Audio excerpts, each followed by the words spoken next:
हर हर महादेव। देवों के देव महादेव जी के चरण में प्रणाम करती हूँ, मेरा प्रणाम स्वीकार हो। माता गौरा पार्वती के चरण में प्रणाम करती हूँ, मेरा प्रणाम स्वीकार हो। गणपति ललनमा के चरण में प्रणाम करती हूँ, मेरा प्रणाम स्वीकार हो। सब गुरु भाई बहनों के चरण में प्रणाम करती हूँ, मेरा प्रणाम स्वीकार हो। सब देवी देवताओं के चरण में प्रणाम करती हूँ, मेरा प्रणाम स्वीकार हो। गुरु भाई बहन, मैं कथा सुनाने जा रही हूँ, इस कथा को पूरा सुनिए और रहस्य जानिए। आदि नहीं, आदि सुनने में शिव गुरु की अपमानित होती है, पूरा सुनने में ज्ञान होती है, इसलिए कथा को पूरा सुनिए और रहस्य जानिए। हर हर महादेव, घर घर महादेव। गुरु भाई बहन, एक राजा थे। तो राजा अपने बंगला पे सोते थे।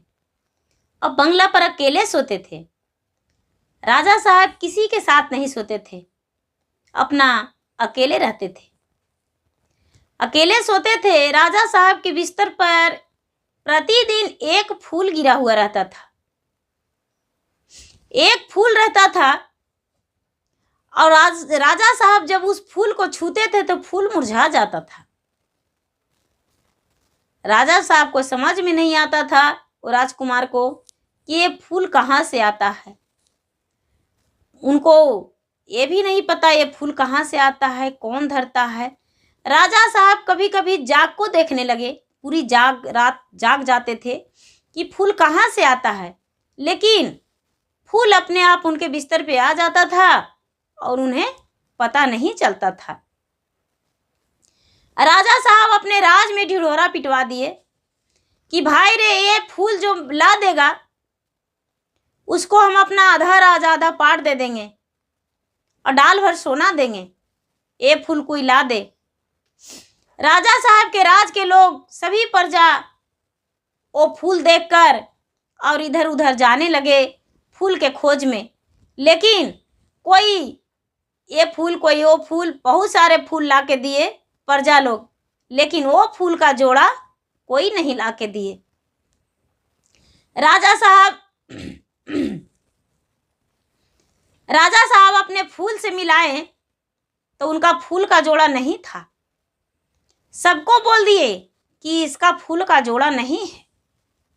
अब राजा साहब बड़े चिंतित रहते थे कि ये फूल कहाँ से आता है, कौन देता है। राजा साहब बड़े दुखी रहने लगे और चिंतित रहने लगे कि आखिर ये फूल आता है कहाँ से। चिंतित रहने लगे। वैसा ही रहते राजा साहब एक दिन गंगा स्नान गए।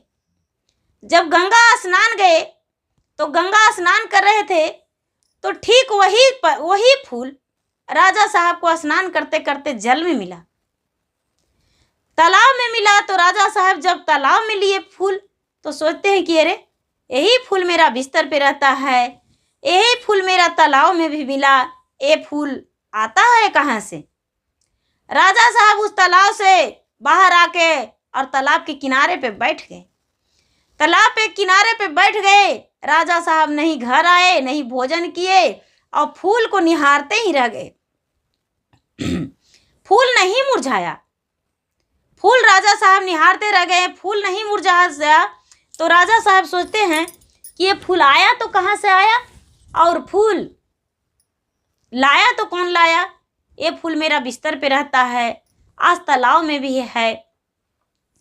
राजा साहब पूरा सब जब शाम भी बिता दिए तो तालाब में से एक जलपरी रानी निकली। जलपरी रानी निकली और राजा से कहते हैं, राजकुमार से, कि राजा आप क्या देख रहे हैं, मेरे फूल को दे दो, ये तो मेरा तालाब में के फूल है, मेरा फूल दे दो। राजा उसको देखकर मोहित हो गए, उसको देखते रह गए और राजा का हक्का बक्का बंद हो गया। राजा का हक्का बक्का बंद हो गया, कोई बोली नहीं निकला। राजा साहब देखते रह गए। जो जलपरी रानी थी, जलपरी रानी भी राजा को देखने लगी।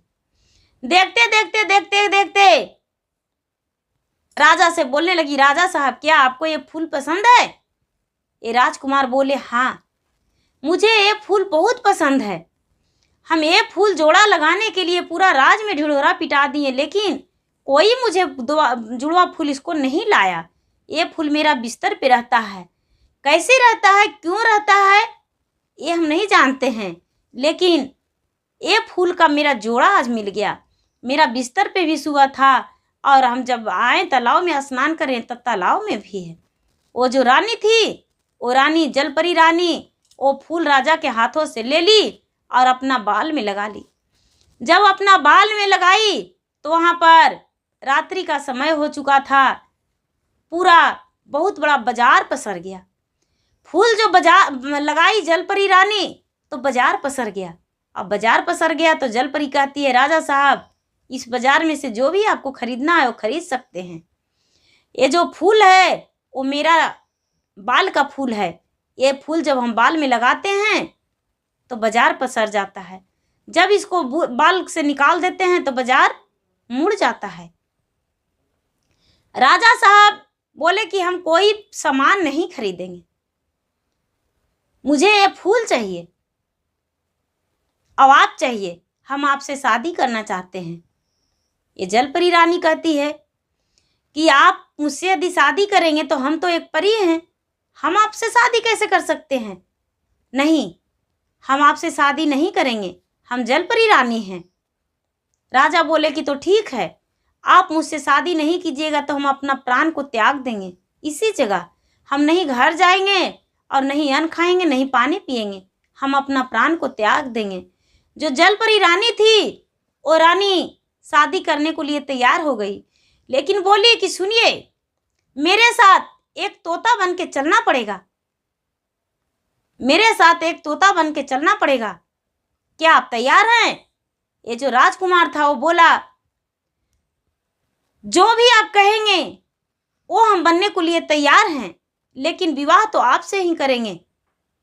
ये जलपरी रानी जो थी वो क्या की कि राजा को एक तोता बना दी। अपनी जादुई से राजा को एक तोता बना ली और तोता बनाकर और अपने साथ लेकर चली गई जहाँ पर जलपरी रानी अपने परियों के साथ रहती थी, जहाँ ढोलक झाल मंजीरा पूरा देवलोक में बजता था, वहाँ पे प्रतिदिन जाती थी और अपने सभा में बैठती थी और सभा में बैठकर और तोता के बीच में रख दिया करती थी। सारी लोग परियां जो थी कहती थी, बहन यहाँ मनुष्यों का धमक है, यहाँ मनुष्यों का धमक है, लगता है कोई मनुष्य घुस आया है। सारी लोग कहते थे कि नहीं, मनुष्य कहाँ से आएगा। देव लोग कहते थे मनुष्य है, लेकिन परी लोग कहती थी नहीं, कोई को पता नहीं चला कि ये तोता जो है मनुष्य है। धीरे धीरे धीरे धीरे धीरे धीरे ये राजा को पूरे 12 महीना तोता बना के परी रखी, पूरे 12 महीना तोता बना के रखी। ये जो तोता है, तोता को ध्यान है कि कब मुझे मनुष्य तन जीवन मिलेगा, कब परी रानी मुझसे ब्याह करेगी, ये जो रानी है जलपरी कब मुझसे विवाह करेगी। एक दिन का बात है कि जो वहाँ ढोलक बजाने वाला था ठेकैता, उसका अंगुली जो था, अंगुली बजाते बजाते अंगुली फट गया तो सारा लोग वहाँ नाच गान बंद हो गया। देवलोक में जब परी लोक में नाच गान बंद हो गया तो जलपरी कहती है कि आज तो नाच गान बंद हो गया, ऐसे कैसे। वो जो ढोलक बजाने वाला ठेकैता था वो बोला, जलपरी रानी क्या कहूँ, मेरा अंगुली आज काम नहीं कर रहा, मेरा अंगुली फट गया है, मेरा अंगुली में से आज जख्म हो गया, इसलिए हम नहीं गा बजा सकते हैं, मेरा अंगुली में अंगुर बेरहा हो गया है। ये जो सारी परियों कहने लगी कि तो आज तो पूरा यहाँ पर परी लोग सूना लग रहा है, आज तो लग ही नहीं रहा है कि ये परी का लोक है, ऐसे कैसे हो सकता है। नहीं, यहाँ पर नाच गान होना चाहिए। अब से बेचारा जो ठेकैता है जबरदस्ती भी बजा रहा है, लेकिन बज ही नहीं रहा है। जब नहीं बजा तो वहाँ पर कहा गया कि तो कोई ऐसा है जो ला दे, यदि ला देता है तो ये ठेकैता के आज के लिए काम कर लेगा, फिर कल के दिन वो वापस चला जाएगा। ये जलपरी रानी कहती है कि हाँ हम ला सकते हैं, लेकिन जो वरदान वो मांगेगा वो देना पड़ेगा। वहाँ के सारे लोग खुश हो गए, परी लोग के सब लोग बोले ठीक है, क्या मांग लेगा, यदि आप लाते हैं तो लाइए, उसको जो मांगेगा उसे देना पड़ेगा तो दे देंगे। ये तोता को क्या की रानी, ये जलपरी रानी कि मनुष्य बनाकर और वहाँ पर खड़ी कर दी। बोली कि देखिए ले आए हम ठेकैता को, ये बजाएगा। वो ढोलक बजाने लगा। राजकुमार जो था ढोलक तो कभी बजाया नहीं था, ढोलक बजाने लगा, ठेकैता के काम करने लगा।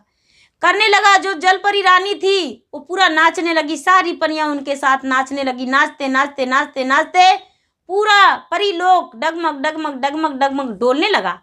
जब डगमग डगमग डोलने लगा तो ये जो जलपरी रानी थी, जलपरी रानी अपना बाल में फूल लगा ली तो वहाँ बाजार पसर गया और पूरा नाच गान खत्म कर दी।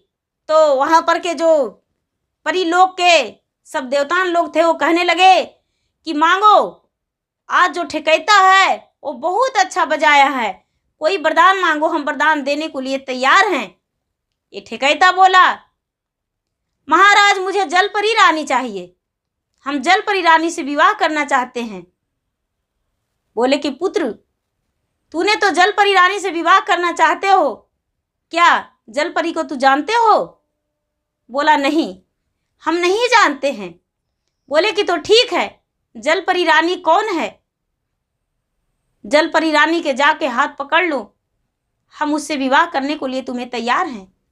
ये जो राजकुमार था वो जलपरी रानी जो थी बालों में फूल लगाई हुई थी, वो जाके हाथ पकड़ लिया और सभी देवताओं के सामने परीलोक में बोला कि हम ये हैं और इनसे विवाह करना चाहते हैं। वहाँ जो परीलोक में थे देवलोग वो उनको से शादी करने को लिए तैयार थे। तैयार हो गए और तैयार होकर और जलपरी रानी के साथ इनको विवाह कर दिए राजकुमार को। जब विवाह कर दिए तो ये राजकुमार कहने लगे कि मुझे विदा कर दीजिए, हम अपना लोक में लेकर जाएंगे। जो जलपरी रानी थी वो बोली, यदि आपके घर विवाह करते तो आपके घर जाते, मुझसे विवाह किए हैं तो मेरे पास रहिए। जलपरी रानी जो थी वो अपने पास राजा को रख ली। जब जी करता तो तोता बना देती, जब उसका जी करता तो एक राजकुमार के रूप में वो रखती और अपना परीलोक में ही राजकुमार को रख ली। राजा के जो राज था, राजपाट बिल्कुल इसके लिए कुछ भी नहीं रहा। परीलोक में ही इनका पूरा जीवन बीत गया और राजकुमार अपने परीलोक में परियों के साथ खुश रहने लगे। गुरु भाई बहना, मेरा वीडियो अच्छा लगे तो इसे लाइक कीजिए, शेयर कीजिए, सब्सक्राइब कीजिए। धन्यवाद। हर हर महादेव, घर घर महादेव।